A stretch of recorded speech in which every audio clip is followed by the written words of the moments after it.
Welcome back to Real Estate Mindset. Today's video is going to be absolutely bonkers. Now, the data is in, and over 2 million households are currently either behind or going through the foreclosure process. So, we're going to go into data today that was released from Black Knight, and we're really going to dig into the delinquency rate, foreclosure start rate, and just basically overall get a good indication of what's going on with current homeowners. Now, one thing I'm not going to cover right now, guys, is the overwhelming amount of unaffordability that is completely ravaging the housing market right now. Now, I believe that the biggest people that are going to be at risk of foreclosure will be anyone that is buying right now or that has purchased in the last year. And the reason I'm saying that is upside down equity. When equity goes upside down, when equity reverses, people then become trapped in their house without an ability to sell or refinance. So the thing that is really good, though, to be honest with you guys, is how effective loan modification is. Again, I'm not going to go into unaffordability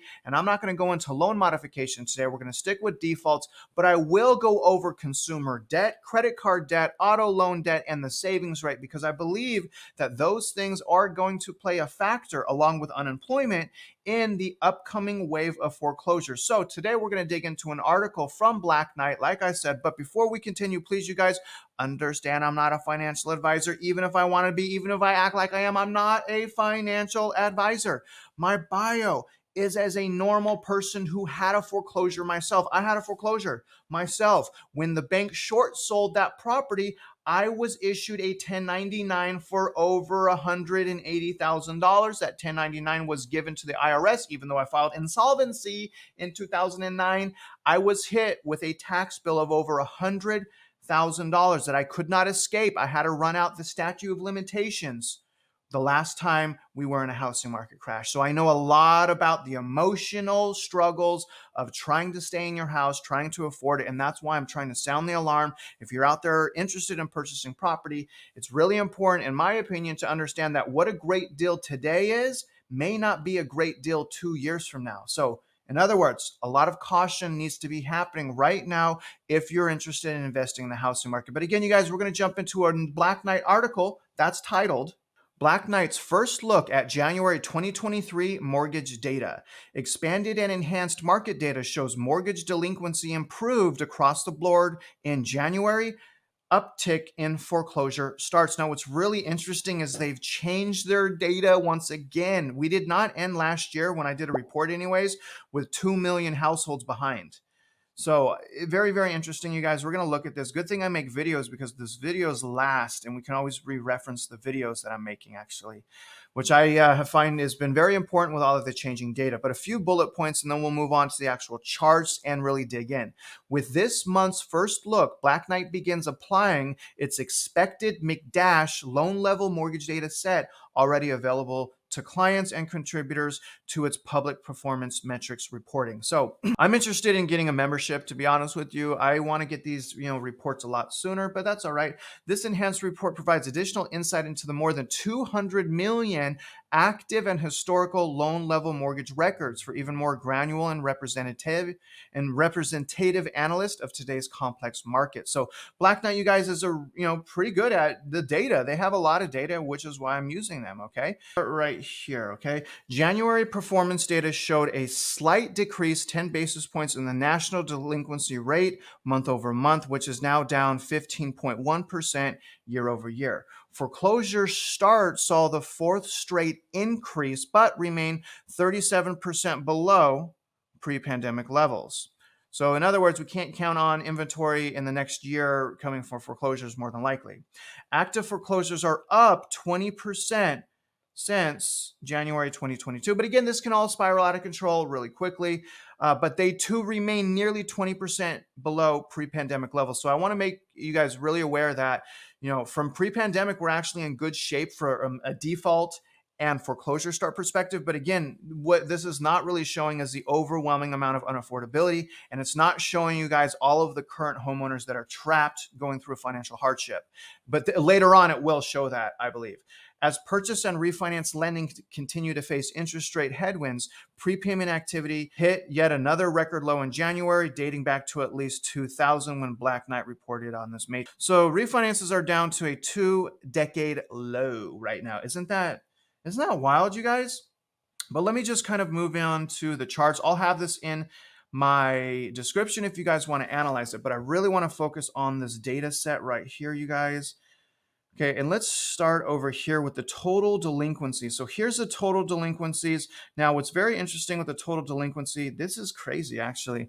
So our total delinquency rate right now is at 3.38%. So 3.38% of loans right now are at least 30 days behind. Isn't that crazy? But not in foreclosure. So that's not even including the people that are in the foreclosure process right now, are in foreclosure right now. That's just delinquency rate. So we're at 3.38%. Now, it's very interesting. That's month over month change. So it did go down slightly, month over month, down 2.9%. So not a real big change there. Now, pre-foreclosure inventory is actually up 2.42%. So pre-foreclosure inventory, it's not at 1%. It's at 0.5% basically. Very interesting. But here's what's ballooning right now, you guys, is the total foreclosure starts. All right. So the total foreclosure starts, we had an increase of 33,000 homes. And that's really kind of showing us what's going on. Those are the pool of people that are, serious delinquency, that couldn't get out of serious delinquency, and now the foreclosure process has started. That's up a whopping almost 17% in just 1 month. So 17% almost month over month increase. So also total foreclosure sales. So we're going to start seeing an increase in foreclosure sales. I actually checked my own local housing market. My wife found a bunch of homes that are pre-foreclosure right now. And she's like, Travis, we could finally buy a house. Look at all these pre-foreclosures. And I'm like, honey, I love you, but it's still too early. She's like, what if we assume the loan or get it subject to? I'm like, we can't do subject to because the bank can call the note at any time. And I don't want to risk our life like that. But foreclosure sales are starting to happen now. That's 7,000 homes sold in January that were in foreclosure. That's up a whopping 15.23%. So again, we're starting to see, all of the homes with serious delinquency basically start to hit, the market, start to hit the sales market. Now, here's what's very interesting, you guys. Take a look at this, all right? Now, total number of properties that are 30 days or more past due, but not in foreclosure, 1.77 million. So 1.77 million houses are at risk of going into foreclosure, but they have not started the foreclosure process yet. What's very interesting though, and it's worth noting, that it actually went down a little bit month over month of 52,000 units. So that's actually pretty good. That's probably as a result of loan modification, the effectiveness of loan modification. But look at this. This is the biggest pool of people at risk right here. 579,000 households, biggest at risk because those households are in serious delinquency. Okay. Serious delinquency means 90 days or more past due. So this is the huge pool at risk. This is the one we want to watch, 579. These are people that are going to be going into the foreclosure process, foreclosure start. These will lead to foreclosure sales. So that's the biggest at risk. That's down slightly right there of 4,000. Now, next we have number of properties in pre-foreclosure inventory. That's 238,000. Now, this is what my wife has been watching in my own local housing market. That is up $6,000. So a lot of times there's like sheriff sales and things like that. I don't want to pursue that right now, obviously, but that is what we're watching. We're watching pre-sale inventory. Okay. So if you guys want to find deals, in foreclosures, if you want to take that risk, you're going to want to watch the pre-sale inventory in your local housing market. Now, here's the whopping number, and I'm glad they just started adding this. Total number of people. Okay. Total number of people at risk right now, including foreclosure starts, 2 million households. 2 million. You guys, 2 million households. And the crazy thing about this is that can skyrocket in a matter of months. And actually in a matter of a year, that could potentially double. Now, I'm not saying it's going to double in 1 year.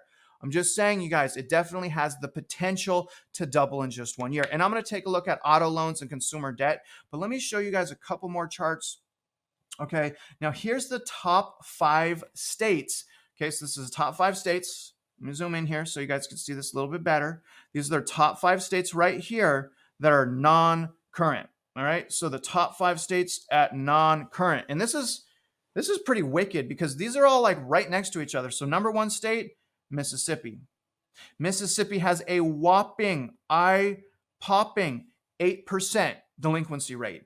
Holy smokes, 8% delinquency rate. Louisiana, number 2, at a delinquency rate of 7.55%. Isn't that high? To me, that's like crazy psycho high.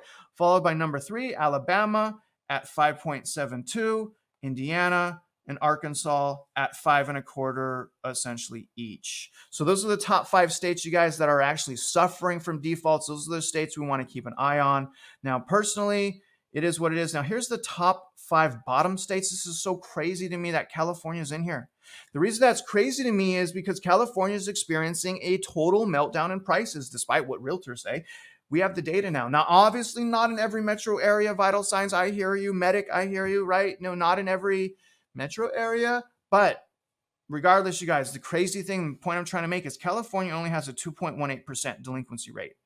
That's insane to me because it's suffering the most. Really, really crazy. But let me show you guys some other stuff here. Again, this is the top 5 for serious delinquency. This is 90 days or less more. Pretty much the same in here. But what's interesting is now we have Florida at number 5. That's really, really crazy. Number 5 is Florida. Florida is surging on these lists. Florida has a serious delinquency rate of 1.45%. That's crazy. Now, obviously, you guys, that's a result of Hurricane Ian. We know that by now. But look at this. This is crazy. This matrix right here, this is top 5 states with the 12-month change in non-current status, okay? Now, obviously, Florida was on here. So Florida's now no longer on this list, the top 5 list. They're off the list. It did surge to the top, again, as a result of Hurricane Ian. But what's really, really, really crazy, what the heck with Alaska? Alaska has a 30% change, 12-month change, 30%. That's crazy. Followed by District of Columbia. Hawaii also, that's also insane. Hawaii's at a 23% 12-month change. Connecticut's number 4. Washington, number 5. So to me, when I'm looking at these states on this list, the only thing I could think of is unaffordability.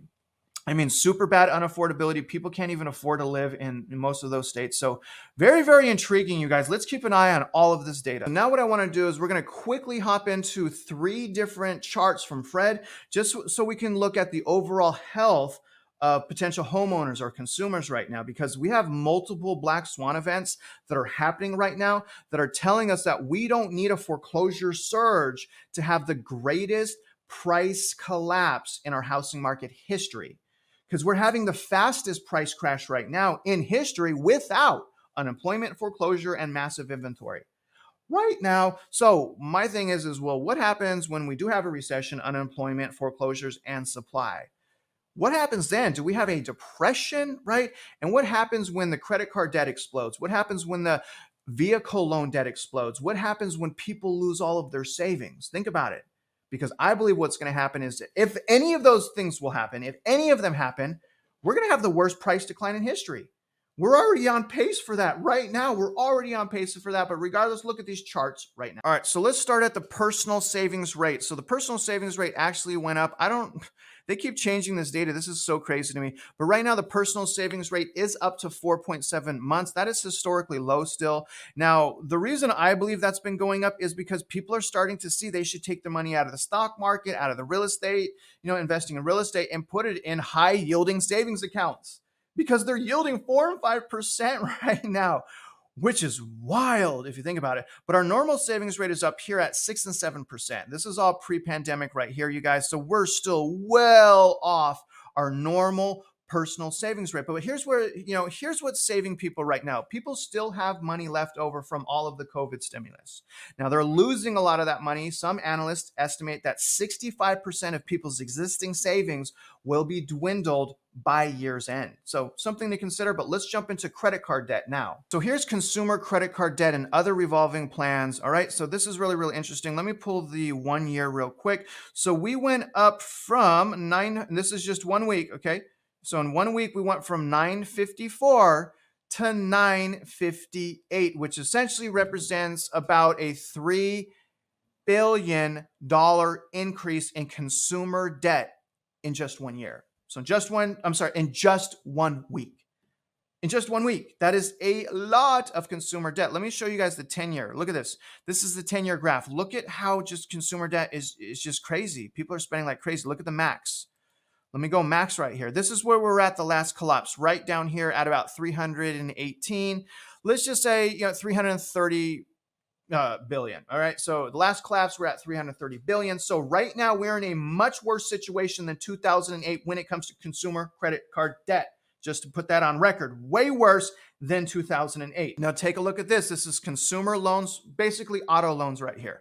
So we can see that obviously auto loans right now is at $519 billion. That is so crazy because autos right now are way overvalued. So let me show you guys, let me max this out so you guys can see, where we're really at. This goes back to 2015. So 2015 to right now, we went from 357 billion all the way to 519 billion as far as auto loans, according to this Fred chart right here. And again, this is consumer loans, other consumer loans, automobile loans, all commercial banks. All right. So very, very interesting to note. Again, the reason why I want to notate that is that's the current health of our consumers. So the longer we go through quantitative tightening, the harder it's going to be for all of these homeowners to survive.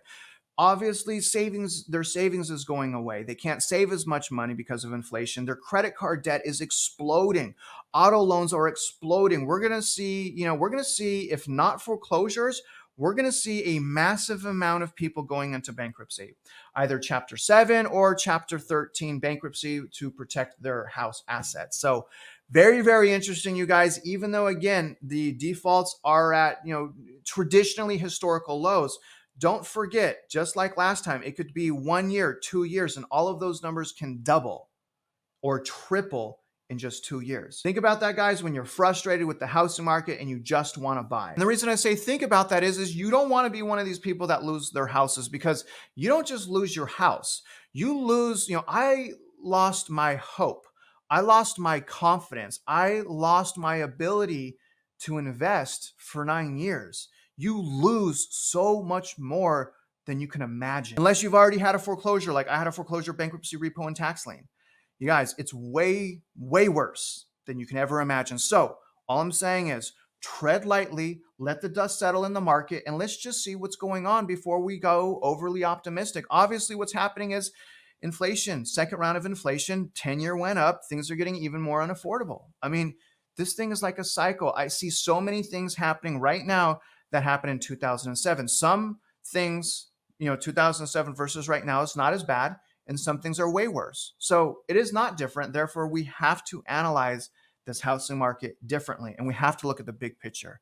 Now, other than that, guys, I really hope you guys got some new value, insights, and perspective from today's video. And if you're out there investing in real estate, I wish you luck, and I hope you win.